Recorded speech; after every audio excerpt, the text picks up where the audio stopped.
Mustang.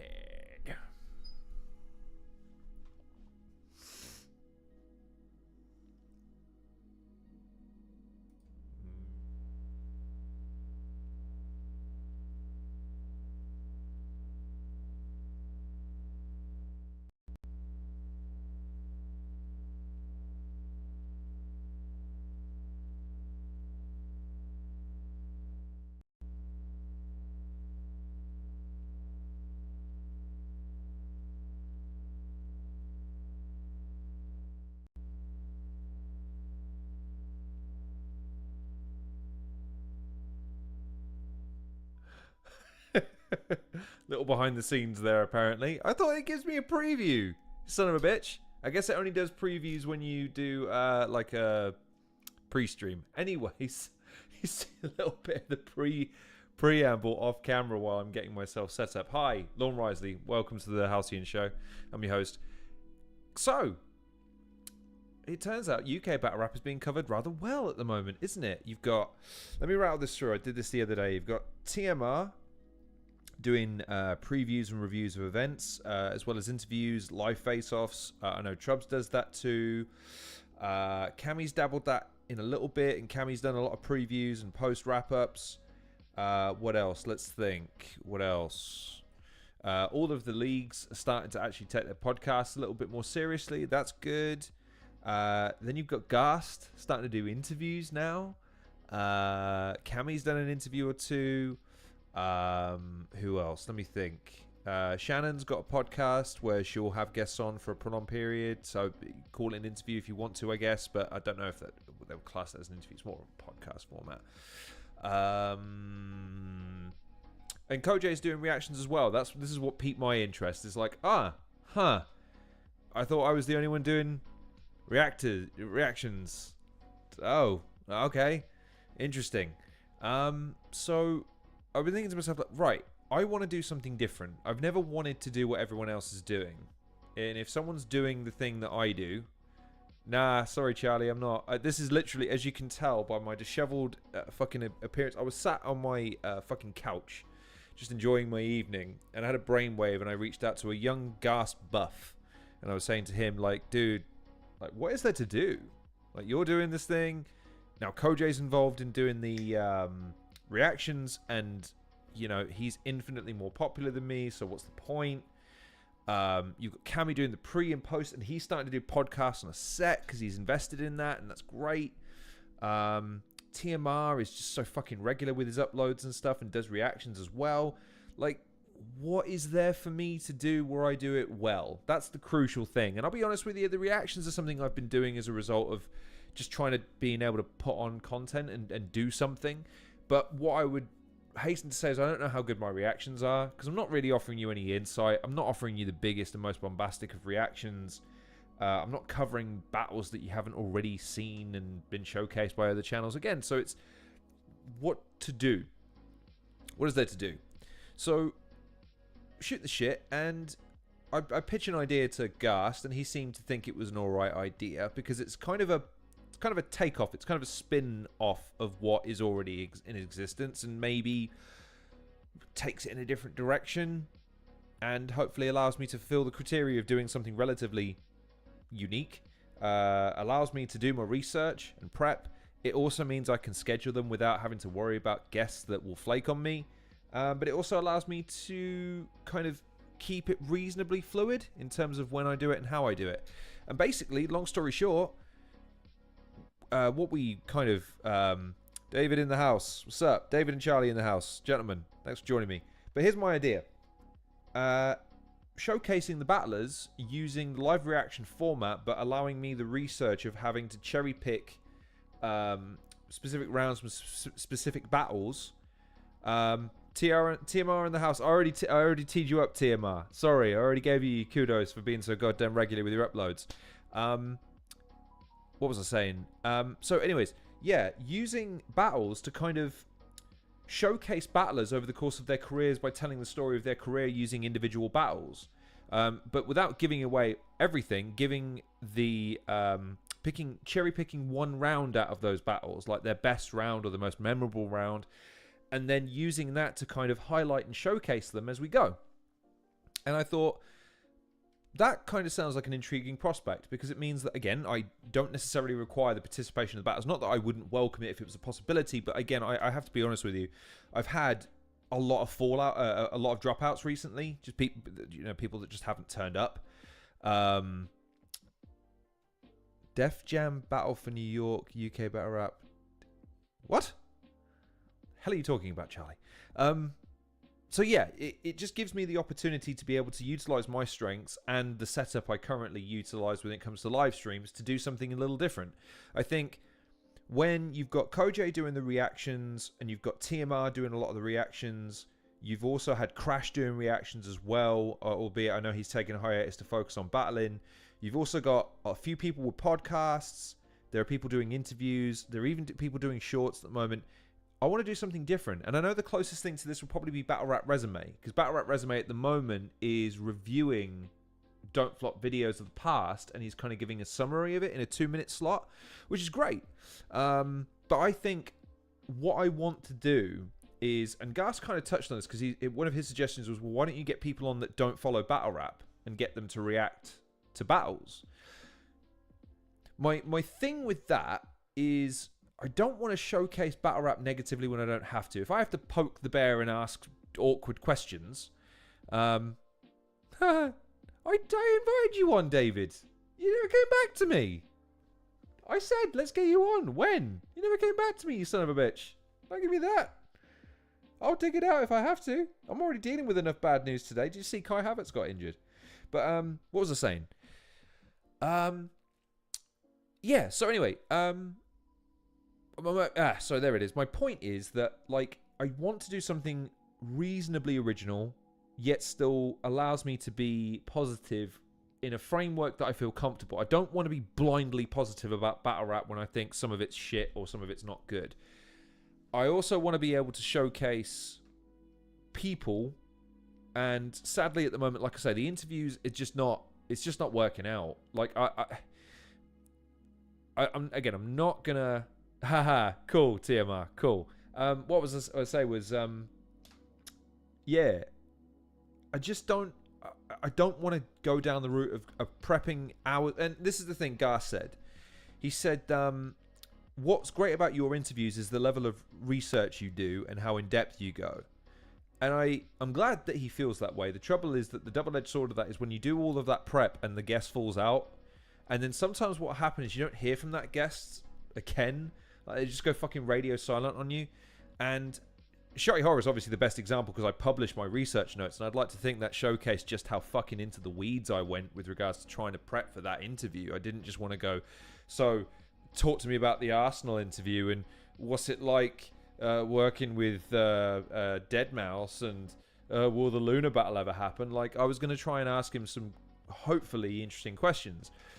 One of the things that I thought I could bring to the idea in this case is, like I say, the preparation element, because then I can spend a week researching a battler that you all know and love and figure out a way of presenting them in a way that showcases them to a new audience, a fresh audience, someone that's never heard of this battler before, and hopefully I can pitch them like a fighting game character or a superhero or something like that, where it's, let me boil it down for you. Let me boil it down to you, maybe 3 1 rounds if I'm showcasing a battler, or if I'm doing a history of, like, we're talking about guys like Tony D, O'Shea, Lunacy, Shotty, Shuffle, and some of the other guys who, like, have these rich tapestries of histories, then we can go into the weeds a little bit. I don't mind doing longer podcasts or longer live streams so long as I've got something to do.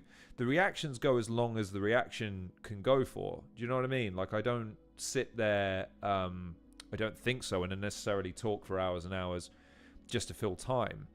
But with the history of, I just think it'd be easy to put together, because, like, all you need to do is download the battles, clip it, sew it together into one thing, and then suddenly I can cut backwards and forwards from the feed. That's easy, super easy, as a matter of fact. David hits on it right now. You've got guys like O'Shea is coming up to his last battle according to the promotion for the upcoming Prem card. Tony's looking at retiring.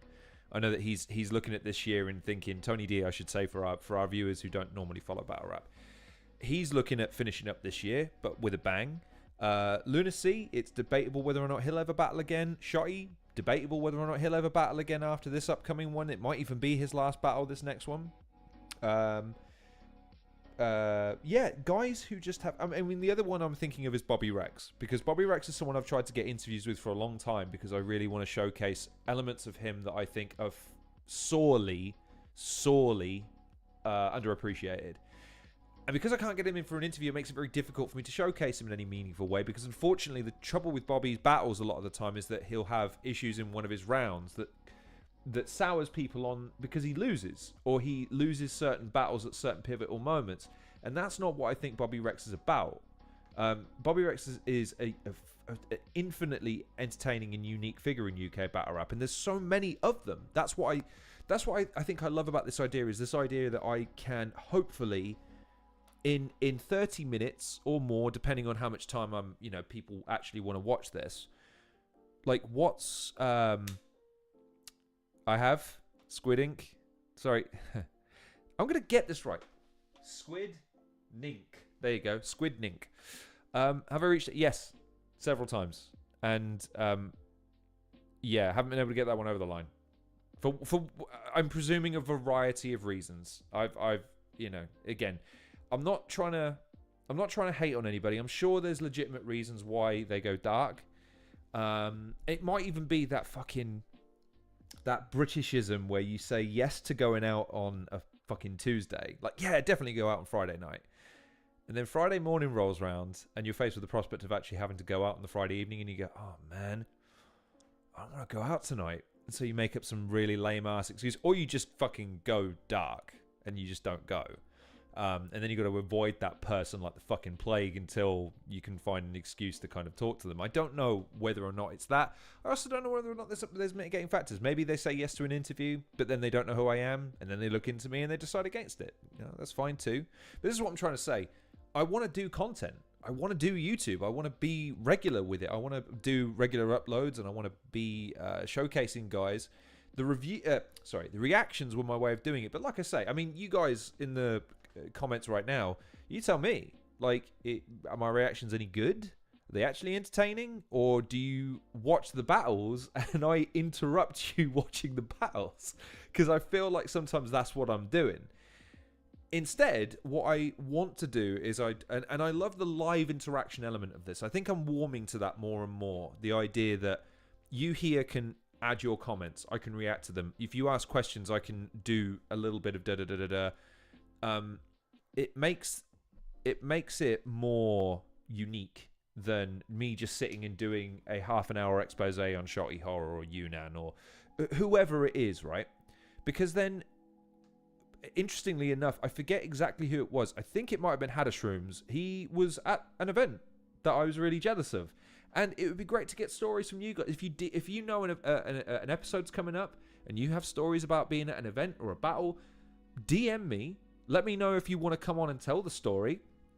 I can set up a live stream for that. That's easy enough. Or tell me send me it by message. I'll be happy to regale it. I see this as a unique opportunity for me to utilize two things that I think I'm decent at to combine something unique. And that, like I say, the idea of showcasing even newer battlers in the same way, like this idea of let's cherry pick Dojo. Let's use him as an example. Someone that is prominent in the scene, but again is not seen as like a legend or a fucking problem or anything serious like along those lines, because he's not presented that way. He's presented as an up-and-comer, guy with potential, younger guy, working hard, putting in good performances. Right, but what if we showcase him a certain way? Why don't we cherry pick a few rounds from some of his battles so we can start to hone in on what Dojo really is about and why you should be excited to go and see a Dojo battle. Same with someone like a Dub T, Black T, Lazy, guys who I think... Let's have a look. So David's commented, so with reactions, the reason Kojo works so well is that he's a top-level battler. Your strength is telling a story, whether that is through an interview or a historical recap, which I'm really warming to. Well, I appreciate that. And this is the other thing. Haha, cheers, Charlie. I appreciate that. Yeah, as far as Kojo, because again, I'll be brutally honest, right? My heart fucking sank sank when I saw Kojay reacting, because it is that thing of, oh man, shit. How am I supposed to compete? I don't battle, so I can't tell you. I can't interject when something is corny. I can't interject when a battler has a moment but covers it well and he can hone in on things, because he's a top tier battler. He's been on a multitude of really high profile cards. He's battled a lot of high quality opponents. He's going to have an insight. And also, he's a top tier fucking shit talker. He's a shit stirrer like the likes of which you don't see very often, right? Mix that together, that gives you a bona fide reaction. Someone who is good at reactions, right? And this is what I'm saying. I don't know if my analytical eye is good for reactions. I think, though, the idea of using a battle round to showcase what I think is good about a battler, I'm thinking of things like Soul. Soul is another one that comes to mind really well in this, because obviously you've got so much material to work with Soul. He's got so many different battles and so many different phases of his career that you can point to and say, this was a moment, this was a moment, this was a moment, this was a moment. And, you don't have to go through the whole battle. You can just pick a round. Even moments, man. Like I say, the thing that comes to mind with Soul, for me, is Raptor. Because his first and second against Raptor are fucking assaults, man. Like, just batterings. Just verbal batterings, man. And then you got people that I have a lot of affection for, like Shuffle T, like Marlowe, like a Bobby Rex, like a Bizzo Bond, Gast himself. Like, I feel like I've been tooting Gast's trumpet for a while now, because I really think there's so much potential to the young lad, and you need to see him through my eyes a little bit to see that he could be a real fucking, again, diminutive, sure. Kendrick Lamar's diminutive, and you want to tell me he didn't just rock the fucking landscape of social media by turning to the camera, smiling and saying, "Say Drake." Like, size shouldn't matter. Presentation should matter, so long as it's presented in a way that's honest. And so, yeah, when I saw Kojay reacting, I'm like, fucking kidding me. Go do something else. Let me have the reactions. But in fairness, he's probably really good at it. I've only seen a few segments, a few clipped up shorts from people that clipped it and said he was really funny. And so, yeah, fair play. And that's what I'm saying. Like, I have no will or want to compete with anybody doing the same thing. I want to have a space for everybody. And I'm kind of, I love the fact that everyone's doing something now. You know what I mean? Just want to read Charlie's comment. So he saw that there's a space for you. You can have the fan slot on lock, like Chris Stuckman. There's plenty of space, dog. Yeah, maybe. I don't know. This is the thing. It is just an idea, and I'm going to play around with it. I have obviously you can knock up something really simple in a day. It wouldn't be hard to. All you'd need to do is Google and download the videos, like, of whoever you want. I mean, yeah.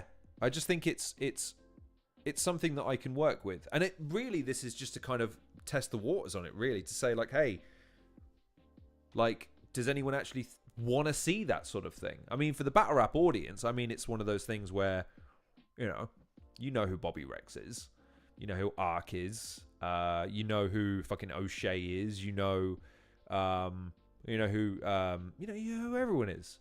But having something that you can use to really reflect on the journey of someone, or get a sense of who they are at a glance, that's something I don't know if battle rap is doing as best it can. And again, I'd very much like to fill that niche. But yeah, that's it really.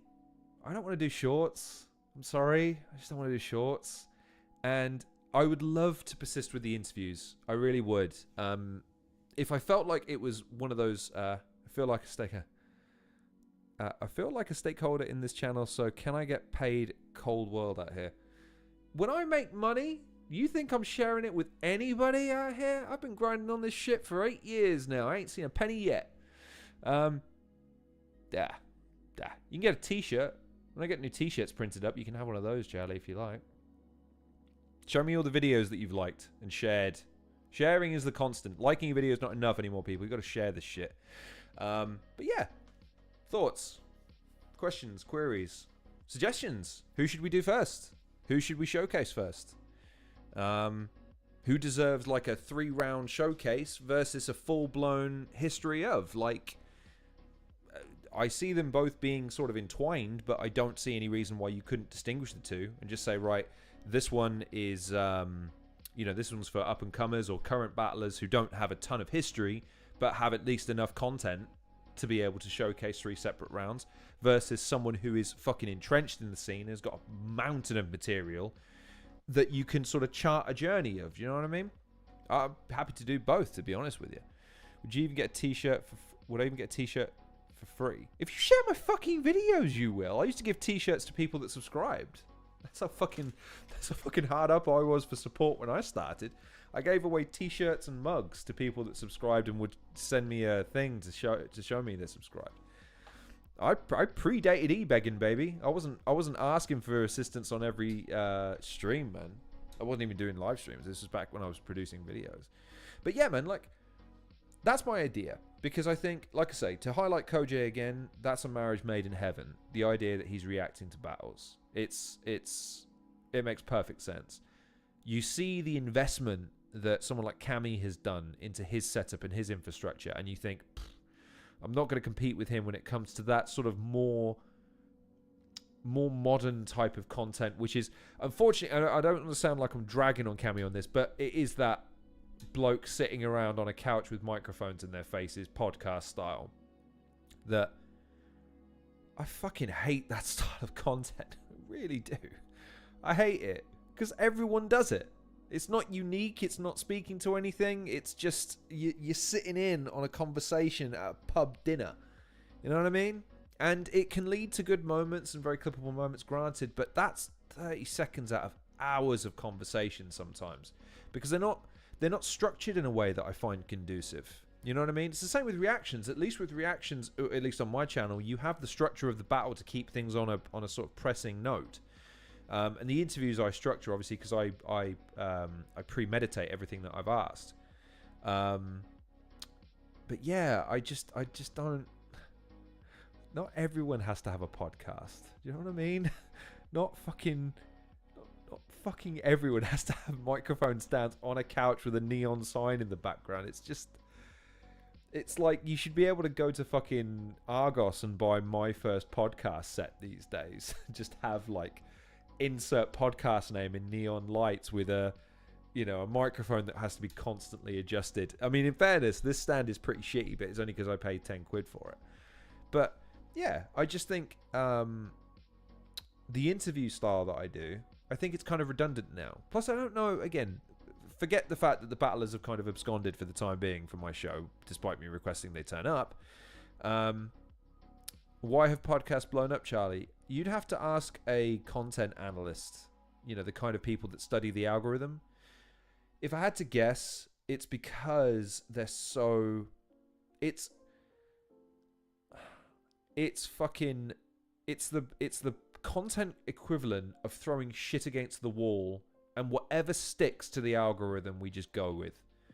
Just fucking lob as many buzzword-laden fucking topical questions at a stupid asshole to gain some kind of controversial opinion that they can then lay text over with some godforsaken free-to-play music to clip up and share on short wave sites. And that's it. True fucking hell, I nearly went American there. True podcasting doesn't really exist on YouTube. True podcasting is really only on SoundCloud and podcast networks, and that's it. Because they don't do anything. They literally just have voices playing and talking and stuff like that.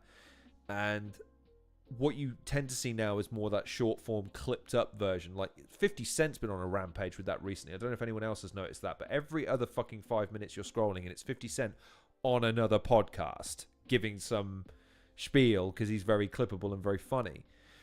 Charlie, no, I'm not a fan because there's just too much of it. And there's too many bad ones. That's the other thing. Like, what I would say about battle rap coverage at the moment, again, this is why, look, you'll hear me have digs at fucking people like Kojay and Trubs all the time, right? Because I just don't like them as people. I think they're tools. However, as a promoter, you can't knock Trubs because he's fucking good at what he does. And as a creator, Kojay is one of the best battlers in the country right now, and he has a pretty impressive setup to do reactions for. So why wouldn't he be great at it?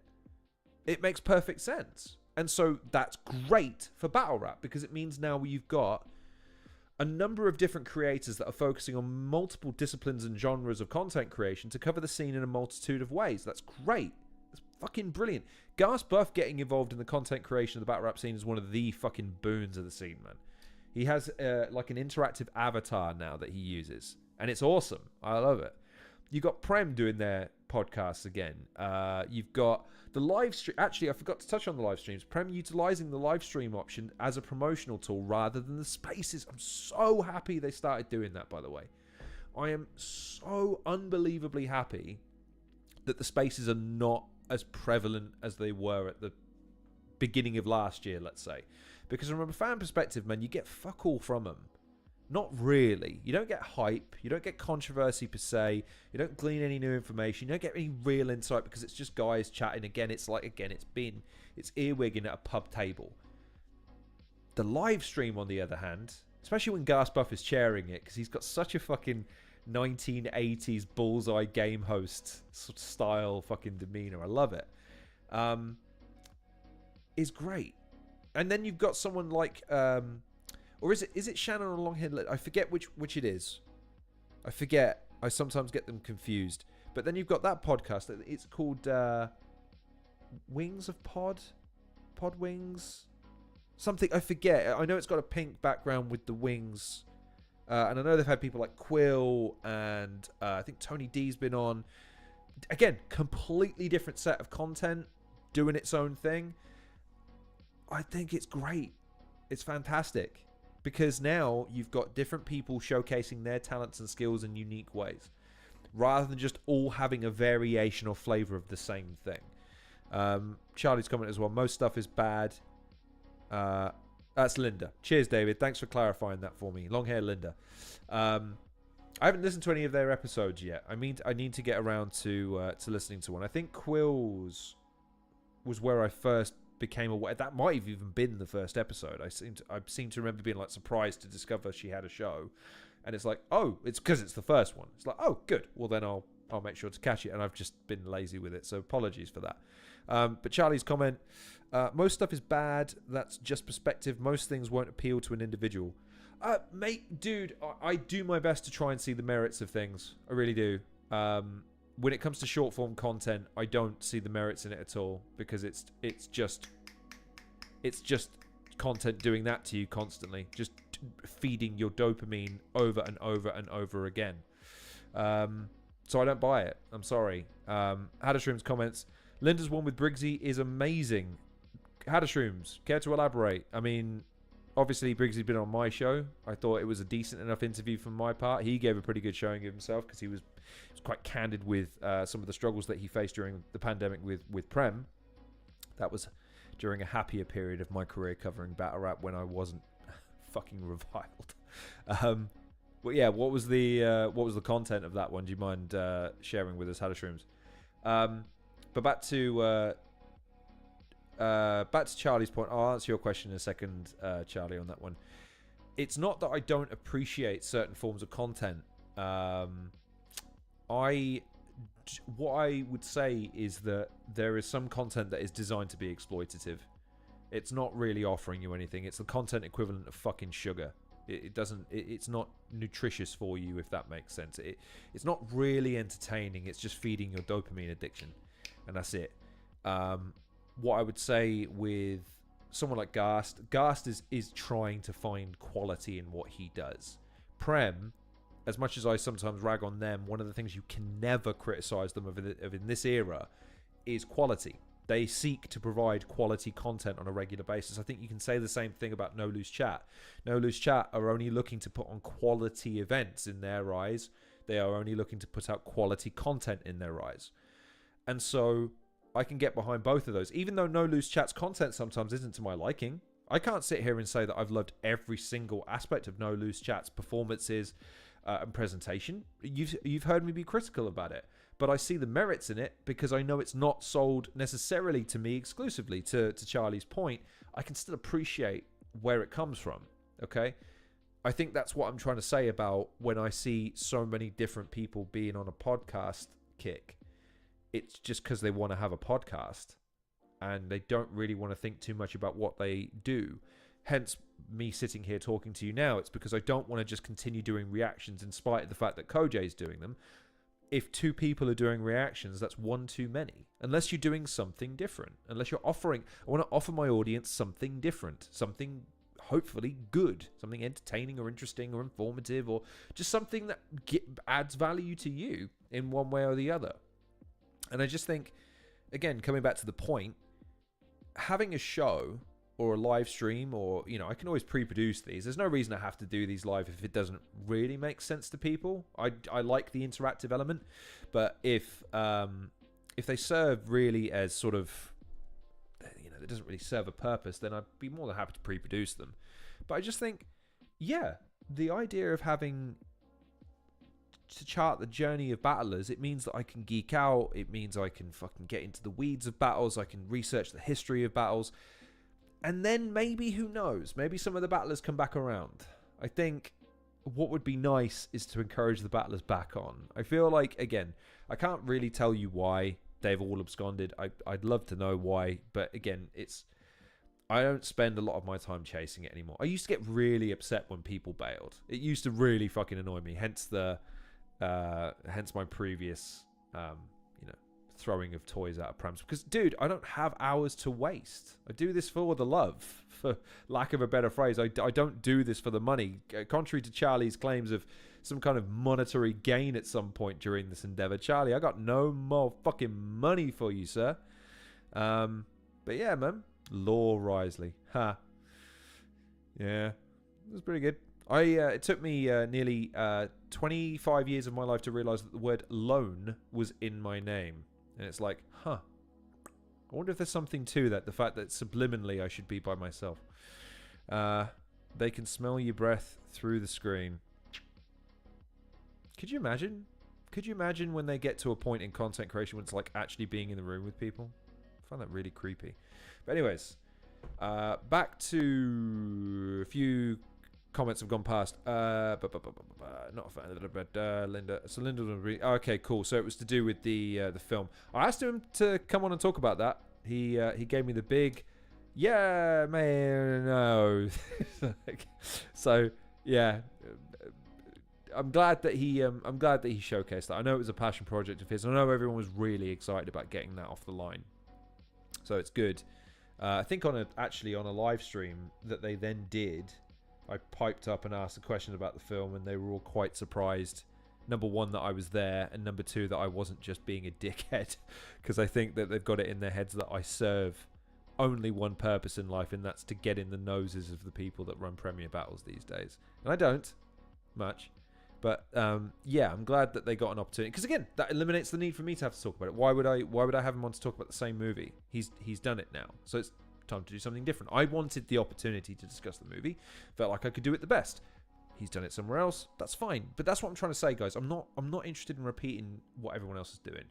It's so redundant and such a waste of your time as well as mine. It's the reason why I don't like asking the same interview questions that other people have asked.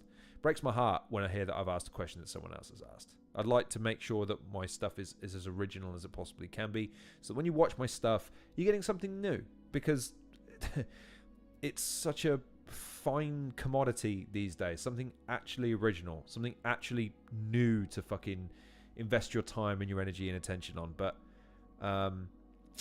big fan of the TikTok. So Charlie was saying, dude, I don't know enough about that situation to be in favor of it or not. I know there are political machinations behind that are beyond my scope to get invested in. All I can tell you is that I think there's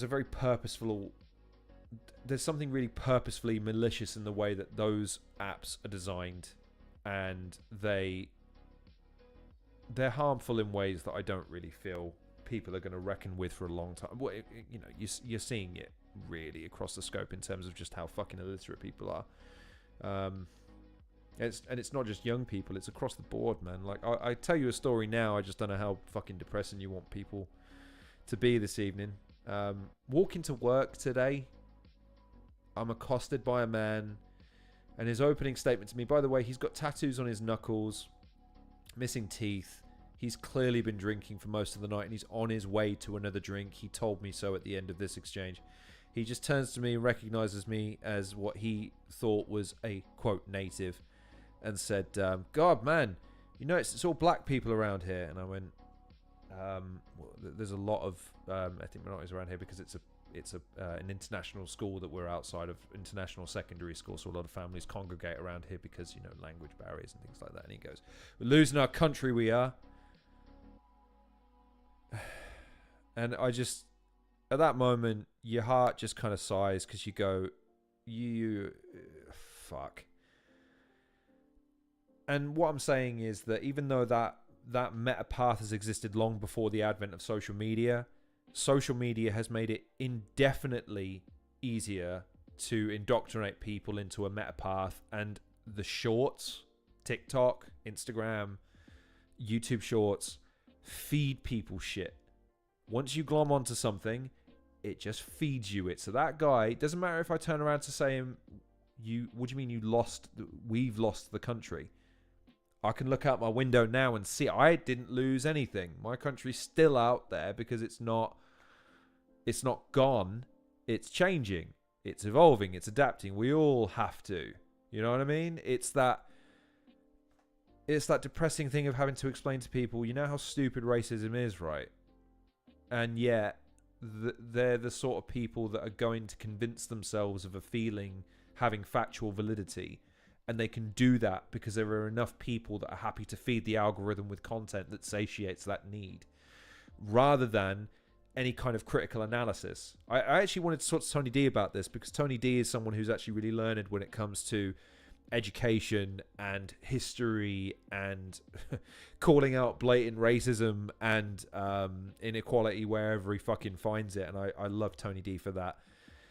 Because I know I'm not articulate enough to kind of go into that, and I don't want this channel to be an exploration of that because I'm not educated enough to do it. Again, hence why, look, I want to do content I can actually do. I don't want to pretend to be an expert on things when I'm not. You don't hear me sitting here claiming to be a battle rap journalist. You don't hear me claiming to be a gaming journalist. You don't hear me claiming to be anything other than I just like making content, and I have a critical thinking mind, or at least I try to. And so when you ask me, am I for the TikTok ban? Probably, but not for the reasons that most people are for the TikTok ban behind the scenes or any other reason, because I look at guys like today who I see they're lost. And there's going to be no way to reach that individual through any conventional means of conversation by simply highlighting how stupid their racism is through the prism of what purpose does it serve you, or do you think it serves you?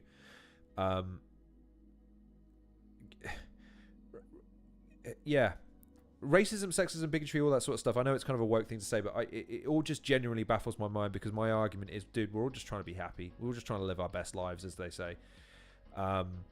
Why you would want to hone in on something external about a person in order to demean, hate, and otherwise belittle them is something I don't really reckon or understand beyond a need to contextualize a world that you fear. And so, yeah. When I say I wasn't really interested in making shorts, and when I said I was depressed at how well they are, it's because of that reason. It depresses me that my shorts outperformed my interviews significantly, by significant margins. And then you think about the impact that has on people when people target people through that medium that they're not aware of. They're not aware that the next time you're on your shorts, just do me a solid and just fucking actually look at how a lot of things are structured now. You can't fact check anything. Anything is just put in your face and you're told to just believe it. And yeah, it disheartens me because, again, that guy you can just tell, like, there's no reaching him.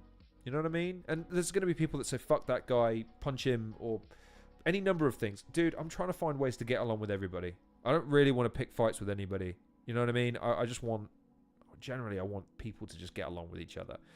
It's part of the reason, again, why this conversation is being had on this channel as of now with the content, is because I want to find my own way. I don't really want to be competing with people or demeaning them to big me up. It's just, yeah, it's not worth it to me. And also, when it comes to the prospects of things like our aforementioned conversation, it just depresses me because I don't think it's worthwhile. Even long form content can have its problems with that. You know what I mean? It can wear people out after a while. Like, it's not a good thing to just rant for an hour because you've got nothing better to do. You should have something to say. This I try and treat as more of a conversation. I like hearing from, again, guys like Charlie, Haddishrooms. You know, you guys give me a lot to think about, and your input is valued because sometimes you little shit posters. Don't get me wrong. I see you fucking staring there. However, it's helpful because it gives me pause for thought. It gives me good indications of what is and isn't good for a variety of reasons for you, the audience. So I only use today's... I'm sorry to kind of cherry pick that story today. Again, I don't want to make it sound like I routinely walk through neighborhoods where I'm heckled by racists. However, I wanted to showcase it as an example of something that I see as being endemic of a wider problem because there are so many people that harbour quietly racist views that they will speak in hushed tones to other people they think are like them, and that is inherently worrying to me because then it means that you don't know who's actually thinking critically and honestly, and who just hide their ignorance now. And that's a problem because if you hide it, you can't confront and deal with it. It's why, again, not being funny, I try and be as honest as I can with you on this.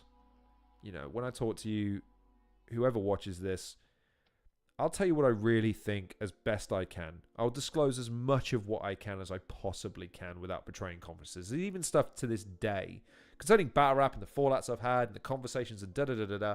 There's stuff I'm privy to that I can't disclose for a variety of reasons.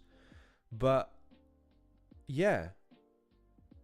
Like, I blame social media and how content is fucking funneled into your mouths, eyes, and ears these days for a lot of the lack of critical thinking and the reliance on narrative that really makes me concerned. Hence why you don't see me making shorts very often. I think, in fact, the last time I made shorts was probably over a year ago. It was definitely not since I've reformatted this. So the graphics and the sort of the artwork that I've imposed, yeah, you haven't seen that since. But yeah, anyway, sorry. I'm off on a completely different tangent, and I apologize. Charlie, it's your fault for asking me about TikTok. Blame Charlie, everybody, for me ranting about something inherently quite depressing about the UK right now, which is just how fucking divided we are. Yeah. So, anyways, back to back to a happier topic, please. Yeah, I will. I'm excited about my idea, so I'm going to get to work on it starting from tomorrow. I'm going to pick probably someone that you may have heard of because I want a reasonably prominent name to kick us off. In fact, I might. Do you know what? I might just say I might start with O'Shea. O'Shea might be a really good place to start because, again, his final battle is on the 22nd of February, if I'm not mistaken. Let me just check. What day are we on? We're on the 11th today. Please, malware bites, please go away. Yes, 22nd. So, and they've sold that event out. I'm really pleased for Prem that they've sold out that event, and I'm even more pleased for O'Shea. I'm really happy that he's going to get, hopefully, a deserved send-off in terms of UK battle rap performance. He gets to, against his son, of course. Yeah, against good old Kingsley Thunder. His son. He had to have a battle on stage. Oh god, he won't thank me for that comparison. I know he finds it a bit annoying. But yeah. Anyways, my point is that yeah, O'Shea getting that is fucking ace. That's really, really cool. And hopefully he smashes it out of the park. And he gets the chance, the O'Shea, and all the rest of that good jazz. He gets to spill his beer one last time. And yeah, maybe showcasing him would be a fun way to lead into that. That would be cool. So, okay, there you go. There's your exclusive. I'm going to do a battle rap showcase of O'Shea We'll chart his career through the decades leading up to the 22nd. So I will get to work on that starting tomorrow. I'll do my research about what critical battles we need to cover, how much of the battle I should be covering. Because of course, what I'll do is I'll rewatch a lot of his battles and try and cherry pick, singular rounds and showcase the man as he would want to be showcased. So yeah, that is what I will be doing. I'll see if I can. Again, I might make something for it. I feel like it's got to be different from the live stream reactions. It's got to look and feel different. So I might go away and fiddle with this whole thing to make it probably less busy around the edges. Maybe I don't know. But the point is that that's my idea. So I'm gonna pack in the reactions for now. I'm not saying I won't do interviews. I am saying, though, I ain't chasing anyone for them. If y'all want an interview on my channel, just DM me and let me know when the fuck you're free. I'm not chasing you for a day and then you not show up anymore. It's tiring prepping for interviews. I prepped, like I said, let me just think of, I'm not naming names. And I think there was a fifth. I think there was, like I say, of the names that I remember getting through the door, at least in my head, there are 5. And again, none of them showed up. So I'm not putting in hours. Dude, it takes days sometimes, man, to rewatch battles and make notes and rewatch their interviews and fucking follow their social media profiles and then poke holes in what's already been asked. Dude, it takes hours. And I ain't wasting that time anymore, man. I'm 35. I'm nearly dead. So I ain't got time for that. But researching and showcasing it on a live stream, I could be up for that. How long? I want to ask a question, genuine question to the 4 people currently watching this then. How long should they be? How much time should I dedicate to this this new show idea in your mind? Is it something you'd want to sit and chill? That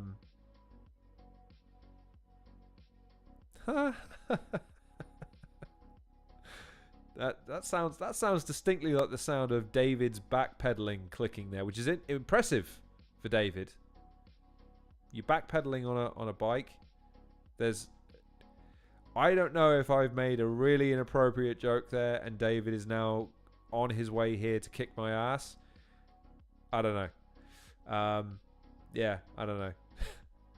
Did you message me when I didn't have a phone and Twitter wouldn't let you? Yeah. Yes, I did, David. I sent you a voice note, and I seem to remember following up with a message afterwards saying, "Hey, whenever you want, man." So, I got to ask Charlie, what do you know me for, if not from battle rap? Like, what are you following me for something else?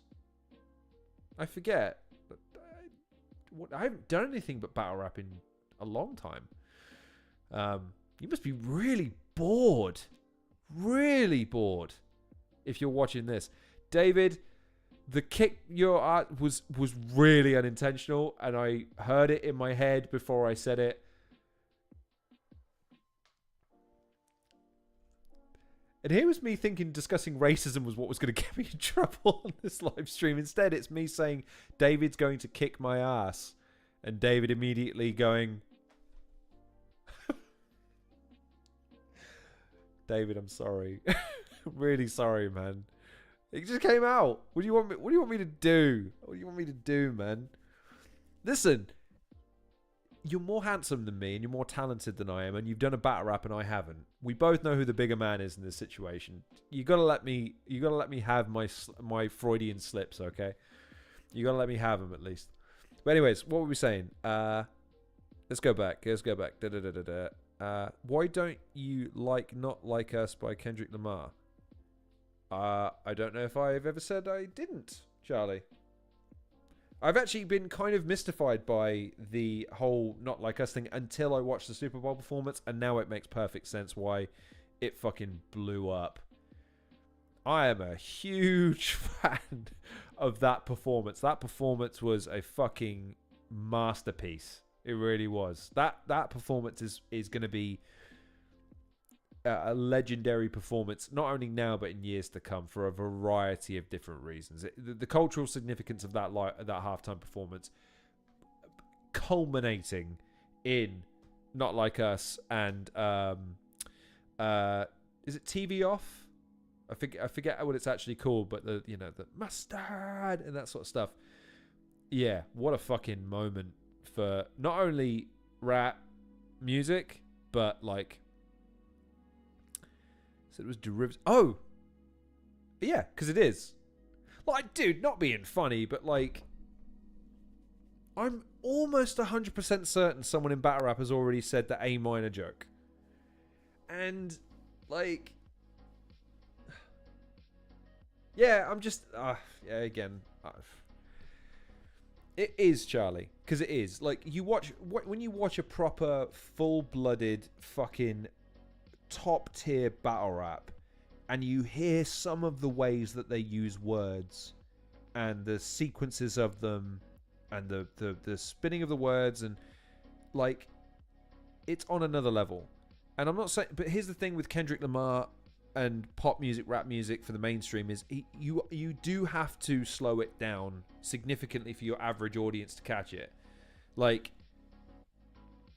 what I'm saying is, like, in a battle rap context, that pedophile onto the A minor line would be considered almost a pun, and puns are not played like, oh, big reactions in battle rap. They're played as like proper double entendre, double meaning, multisyllabics, that sort of stuff is what's revered in UK battle rap at the highest level. When you've got two guys that are competing to be the best. Watch a Gemini versus Bizzo. That's a good example of that. Like, you don't see any puns. Or you do, but you don't. They're not the highlights. They're not the accents, right? But what Kendrick Lamar did was he weaponized that in an incredibly effective way. And then the worst thing Drake could do in that situation is stoke the fire by suing him, claiming defamation in a rap battle where they're both going after each other, effectively admitting defeat and effectively challenging Kendrick Lamar to go on live television in front of an audience of a couple of 100 million people and a captive audience of the social media sphere of billions, and dare Kendrick Lamar to do the song. And so, god damn it, I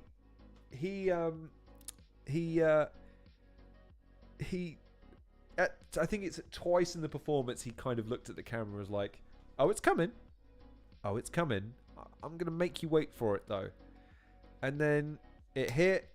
And even though everyone knew what was coming, like the sequence of it, it was that thing where it was the wrestling payoff about it. You know what I mean? It's perfect.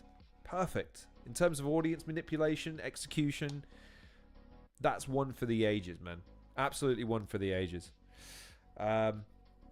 So I just want to go back through, because now I've given enough time for David to forgive me for the stupid ass Freudian slip. Hopefully he's not on his way here to kick my ass. I said it again, didn't I? I said it again. Sorry, David. So yeah, I felt I'd deal with that. Yes, David. After 8 p.m. Okay, interesting. All right. Is that something everyone else would agree with? Is it a case of doing a live stream later on in the evening rather than early evening? Is that better for everybody? Sort of 8, 9 o'clock, maybe for an hour. Sort of wrap it up by 10 o'clock sort of deal, so we can all go bed and get some sleep, maybe? I don't know. What else we got? O'Shea would need a long form. Yeah, but then again, I'm not talking about showcasing every single battle of O'Shea's. I'm talking about showcasing sort of the more seminal moments of his career. Obviously, the start, the genesis of Don't Flop, Battle Rap Labs, or what was it?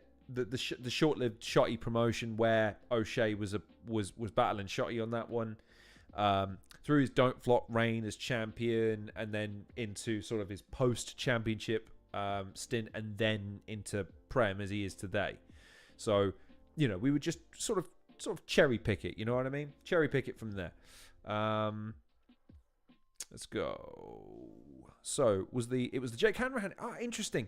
So, I I'd be fascinated to see what about me got you to stick around, because Jake Hanrahan and a lot of my guests are the reason why the interviews are good. I'll be honest with you. I'm as an interviewer, I'm pretty, I ask questions. That's about the best review I can give myself. Jake was one of those interviews that I had to strike while the iron was hot, and a lot of my interviews actually were like that. That the biggest ones tended to happen very, very quickly. Weirdly enough, I had to be patient, and I had to sort of, catch them at the right moment, and that took a long time. But from like, oh, you want to interview me? Okay, when? Tomorrow? Like, that's how Jake happened, Luke Thomas happened, Brian Campbell happened, Luna C happened. Joe Devine was another one who was like, wow, fucking hell, I'm talking to him tomorrow. Jesus, I've got to get my prep in now. And then there's others where it's just you chase and chase and chase and never hear a peep, but you got to be patient. So, but yeah, that's interesting. Well, Charlie, I appreciate, because that's a damn. You've been around for a minute, haven't you, Charlie? Fair play to you, man. But yeah, Jake was one I was really interested in. I was really interested in talking to him for a variety of reasons, mainly because it allows me to get into the scope of talking about things through a political scope, and giving me an opportunity to kind of explore his intellectualism with something that I think people are quite dismissive of one way or the other. I thought he gave a great interview. I thought that was great. Let's see. Pretty sure Anders made a bunch of Peter jokes. Yeah. And I'm not here to say Anderson Burris is a top tier battle rapper. He's certainly a very successful battle rapper, and he's a big name and extremely successful on a social media basis. But what you'll note about Anderson is that he's very good at showing his side of a battle. And here's the problem with that. Kind of hard to lose a battle when you don't show the other person's material. So in Gast's case, I mean, yeah, Gast, I don't think he won that battle by any stretch of the imagination, but he didn't turn up and do nothing. I seem to remember Gast's first round was actually pretty good. It may have even beaten Anderson's.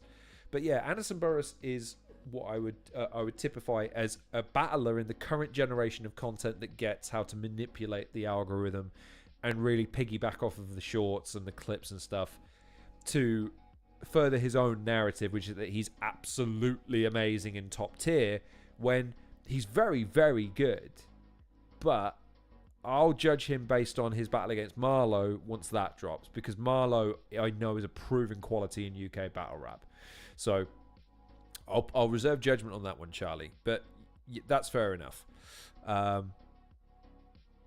It was WrestleMania 17. It was WrestleMania 17? What was WrestleMania 17, Charlie? Remind me. 8 to 10. Yep, okay. All right, David. All right. Cool. All right. So there you go. It's going to be between 8 to 10, and it'll be, I don't know, half an hour to 45 minutes, an hour. What do you think? I don't know. Let me know. Okay, cool. All right. Well, it turns out I've been jumping on the channel a bit too early for most people. Apologies for that. Okay, I'll try and make sure. Oh, I get you, Charlie. Right. I'll comment on that in a second. I will make sure that I don't stream any earlier than 8 going forward. Then I'll make that my thing, that I stream in the evenings rather than sort of early evening or early afternoon. So that's cool. See, look, that's great feedback. I really appreciate that. Thank you. It was the interaction you had. Oh, I appreciate that. Well, I try to, again, dude. I think if not that anyone's here for any advice, the advice I give to interviewers, if I was giving anything that I think has served me well, is you need to pay attention to your subject. You need to have that flexibility of sticking to your questions and getting the questions you want to ask answered, but also not ignoring what your guest is saying. One of the things that really annoys me about certain interviewers is where you listen to a guest give a really great answer, but it is kind of open-ended, or there's room to kind of maneuver from there, and the guest goes, that's interesting. Speaking of which, I wanted to talk about something completely different now. It's not a conversation. Even though my interviews are interviews, and I do schedule them in a way where it's like, look, we've got an hour, we've got an hour and a half, 2 hours, whatever we end up having. I have 5 or 6 questions. What I count on a lot is the quality of the guest. I need someone who is comfortable fielding questions and taking the reins and running with it. A good example of that recently would be Annotate, Liam Spencer. You'll know I asked him maybe 4 questions, 5 questions maybe in the whole interview, because he was happy to opine and really express himself and go into details and give examples and anecdotes and stuff like that. A trickier interview would be someone like probably 9-2. He was very succinct with his answers. We burned through maybe 15 questions, something like that, because he was just, he gave a very succinct 30-second to a minute answer, which over the course of a podcast means you burn through a lot of questions. I'm not saying it was hard work in the sense of it was hard to get an answer out of him. What I'm saying is it was harder to maintain it feeling like a conversation because the exchanges weren't necessarily as fluid as I would hope that they can be once I've settled a guest down.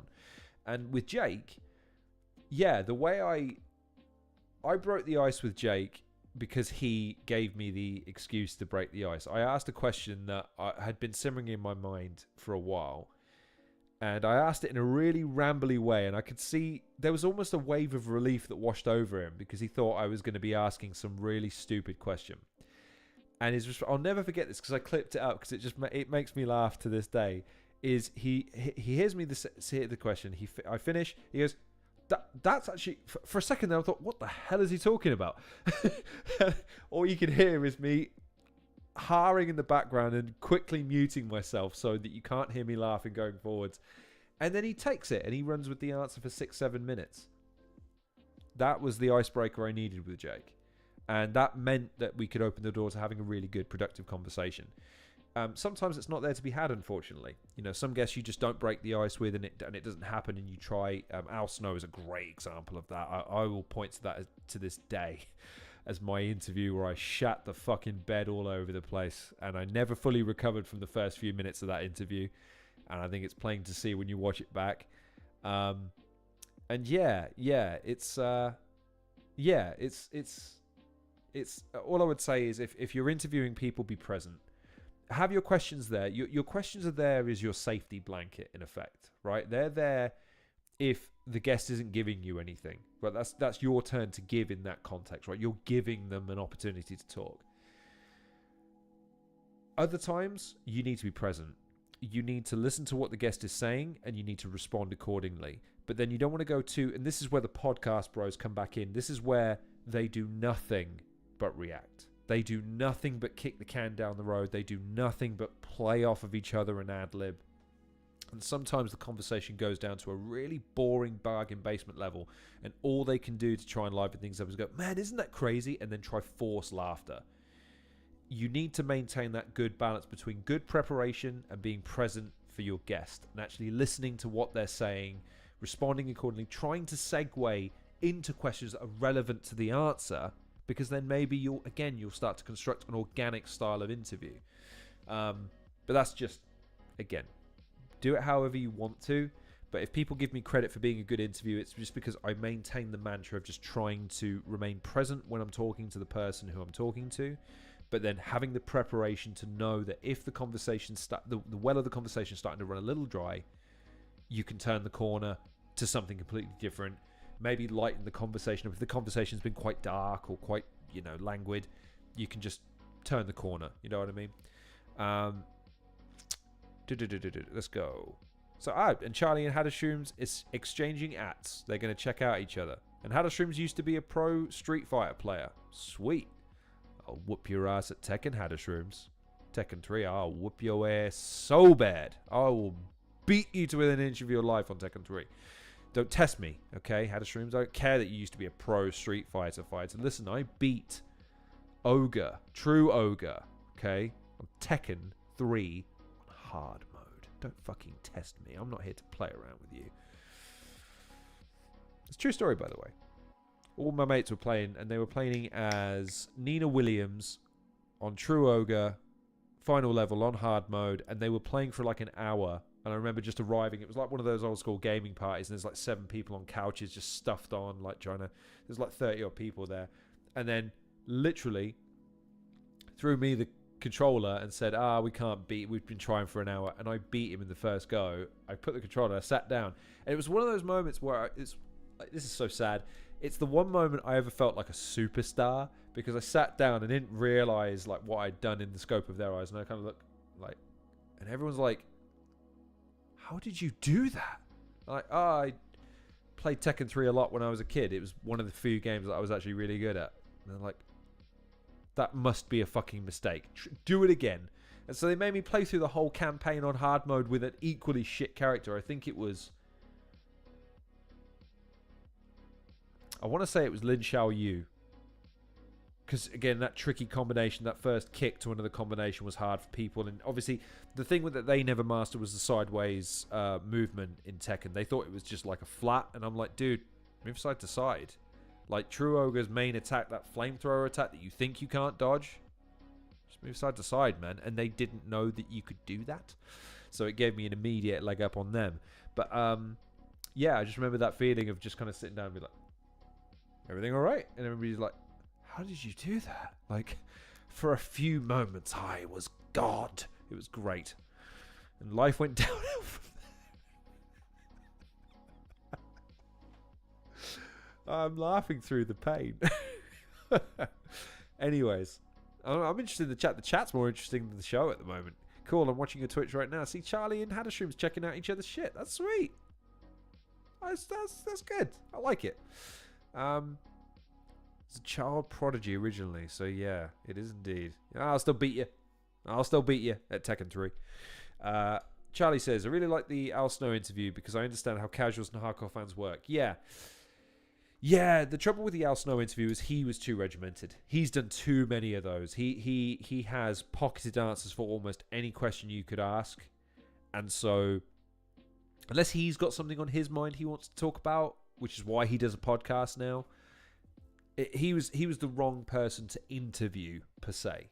You know what I mean? He would not be someone that in retrospect I should have been interviewing at that stage of my career, if you want to call it that. I should have had a few more reps first, but never mind. But I appreciate the compliment. Thank you, Charlie. I appreciate you checking it out as well. That's cool. Good.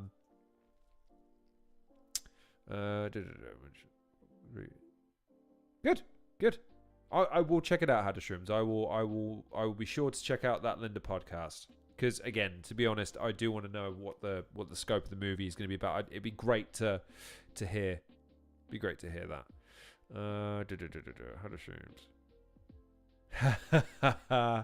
Yeah, I ain't playing you at Street Fighter.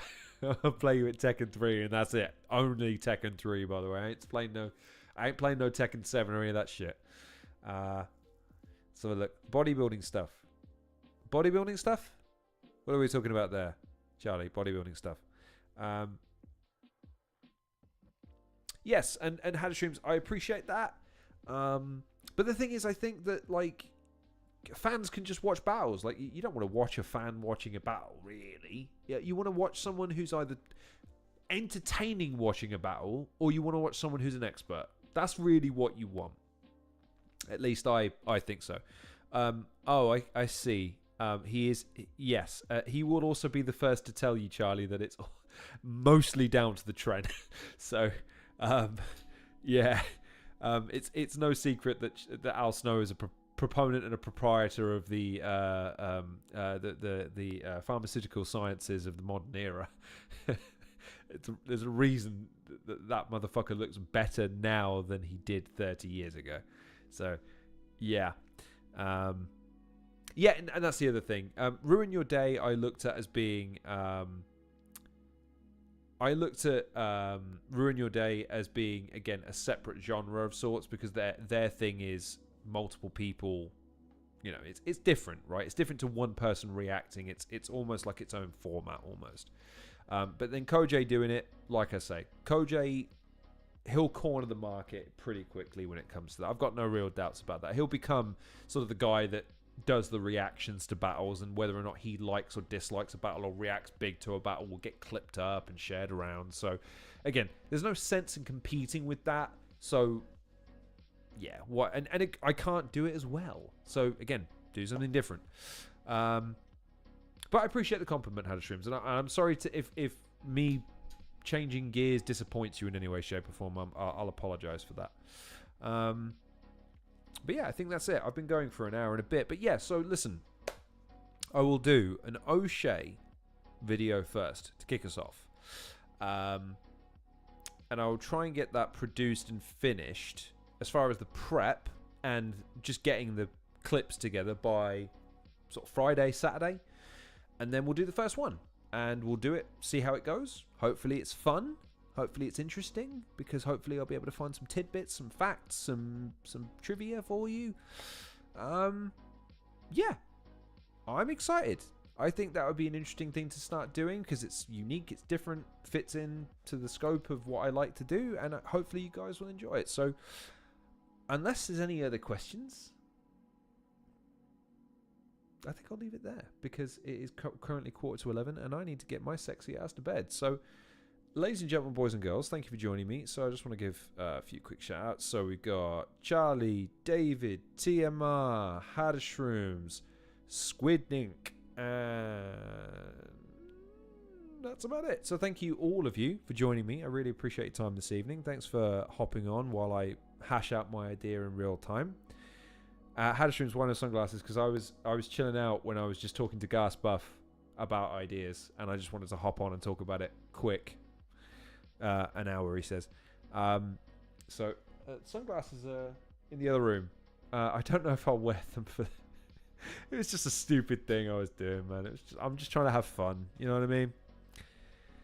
Trying to think of a roast to sign off. There you go. Charlie got in at the end. His future's not as bright. Do you know what? Why you were bothering me to battle? Get Charlie on. Get Charlie an opponent. Let's see how big his britches are when he's on stage trying to entertain a room full of people with his disses, and he doesn't have his precious messaging board to hide behind. Charlie, I dare you. In fact, fuck it. If Charlie agrees to battle, I'll be his opponent. There you go. There you go. I missed the start, you see. Oh, okay. So, yeah, Hadashrooms, I didn't have them on at the beginning. Don't worry. But yeah, I was talking to Gas Buff. And I just thought, you know what, fuck it. Let's hop on. Let's talk about it. Let's have some fun about it. So, yeah. Do you know what, dude? It's kind of weird. Like, I'm a big fan of Gas Buffs. It's so weird to be... Like, battle rap's weird to me in that sense because, like, I have so many people that I talk to, not like all the time, but like, yeah, it's just kind of crazy that I talk to them. I'm fans of them. You know what I mean? It's just kind of crazy. And so, yeah, it's just, yeah, I love it. Again, I can't say it's not a thrill to have a lot of these guys as my mates. So, anyways. Charlie's still trying to lay in digs, so I'm wrapping it up there. So listen, ladies and gentlemen, Charlie and Hadashrooms in particular for sticking around towards the end. Thank you very much for joining me on this edition of the Halcyon Show. So stay tuned. I'm going to get to work on my first, I don't know what I'm going to call it. Don't know what name you could give for it. But my first sort of career showcase video. It'll be on O'Shea. It'll be probably Friday or Saturday. I'll get a thumbnail produced and a time and date and all the rest of it hashed out tomorrow. I'll do my prep. I will do some clippage. Like I say, we'll try and keep it to an hour. Okay. The reason for that is because, again, if we're only doing one round at a time, maximum of 3-minute segments, and we'll do, like I say, 5 or 6, sort of cherry pick the best 6 of his career, do a showcase. We'll do some talk in between. And yeah, let's have some fun with it.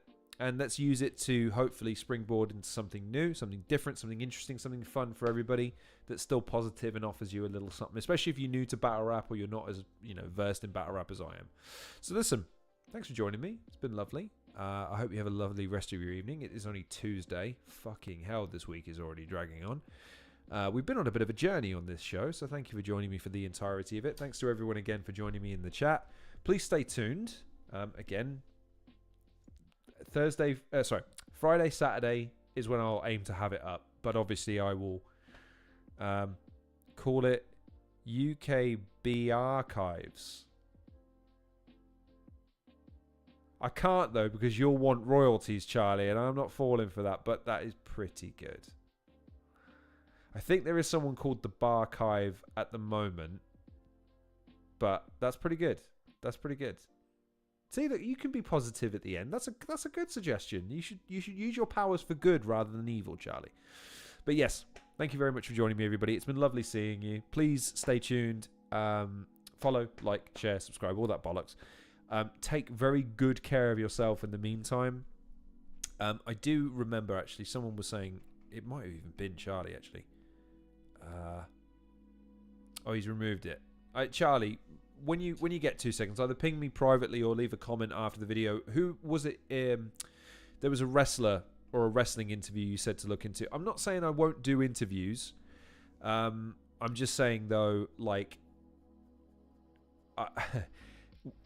I'm going to put those on the back burner for now because they just take a long time to kind of organize and I want to be making shit. I want to be doing shit. I want to be spending all my time working on stuff in the background. I want to get traction on these things, and really I need stuff that I can just get on with because it'll get done rather than having to wait for the participation of other people. So Jay Hunter, OSW, right, I shall look into that. So thank you for the suggestion, Charlie. I will look into interviewing Jay Hunter, and maybe you'll see that on the channel soon, who knows. But in the meantime, call it lawn sausages. He's got it. Thank you very much for joining me. It's been a pleasure. I'll catch up with you soon, probably again on a live stream on Friday or Saturday after 8 o'clock. It won't be any earlier than that. Go and enjoy the rest of your evenings. I hope you're taking, as been asking for a lawn time, puns. We have them. Take very good care of yourselves and sleep up, rest well. Tomorrow's a new day full of potential and maybe someone heckling you in the street for preposterous reasons that you're not entirely sure about. Who knows? But I've been your host, Lon Risley, and I will see you on the next episode of The Halcyon Show.